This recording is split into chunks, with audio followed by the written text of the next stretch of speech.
தேமுதிக திமுக கூட்டணி வச்சோடனே தம்பி விஜய் பிரபாகரன் போட்டிருக்காப்புல நாளை நமதே அப்படின்ட்டு.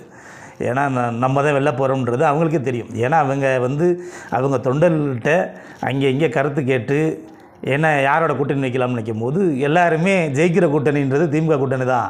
நம்ம அதிமுக கூட்டம் போயும் சரி, தற்கொலைகிட்ட போனாலும் சரி, எத்தனை சீட்டு கொடுத்தாலும் வெல்ல முடியாது. ஏன்னா பேருக்குன்னா போட்டியிடலாமே தவிர திமுகவில் எத்தனை சீட்டு கொடுத்தாலும் அத்தனை சட்டமன்ற உறுப்பினர்கள் அப்படின்றத தெளிவடைஞ்சிக்கிட்டாங்க. அப்படின்றதுனால தான் அவங்க தொண்டர்களே சொன்னதுனால தான் இன்றைக்கி திமுக கூட்டணியில் இணைஞ்சிருக்காங்களே தவிர சும்மா அவங்களா ஏதோ ஒரு முடிவு எடுத்தோம் இல்லை. அவங்களே என்ன சொல்கிறாங்க, இது விஜயகாந்துக்கு அரசு மரியாதையோடு பண்ணார், அவர் என்ன பண்ண அவங்க திமுக கூட்டணியில் இருந்தாங்களா? அப்படி இல்லை.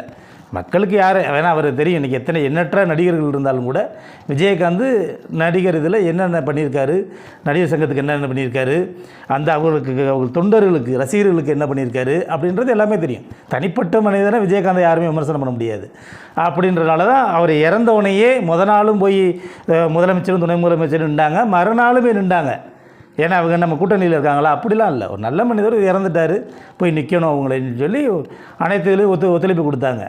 ஆனால் அதுக்குங்கிட்ட 2024 நம்ம கூட வச்சு கூட்டணி வச்சாங்கல்ல, விமர்சனம் பண்ணோமா? அது வேறு, அரசியல் வேறு. ஆனால் ஒருத்தர் நம்புறவங்களுக்கு நம்பிக்கை துரோகம் பண்ணக்கூடாது. எடப்பாடி எப்படி இந்த ராஜ்யசபா சீட்டு தாரன்னு சொல்லிட்டு கொடுத்தாரா? ஆனால் கமலஹாசனுக்கு திமுக சொல்லுச்சு, அதேமாதிரி கொடுத்துச்சு. திமுக ஒன்று சொல்லுதுன்னா அதை தான் செய்யும், செய்கிறது தான் சொல்லும். சும்மா போகிற போக்கில் எதை அடிச்சு விட்டு தேர்தல் முடிஞ்சோன்னே கழட்டி விடுற கட்சி இல்லை.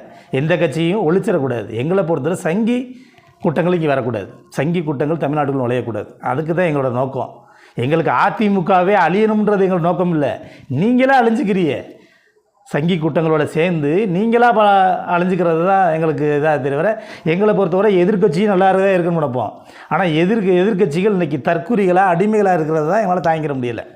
என்னடா இப்படி இருக்கே அப்படின்ற போது எதிர்கட்சி அசால்ட்டாக விட்டோம்னா அந்த சங்கி கூட்டங்கள் உள்ளே நுழைஞ்சிடக்கூடாதுன்றக்கான தான் இலக்கு வச்சு அடிக்கிறோம்.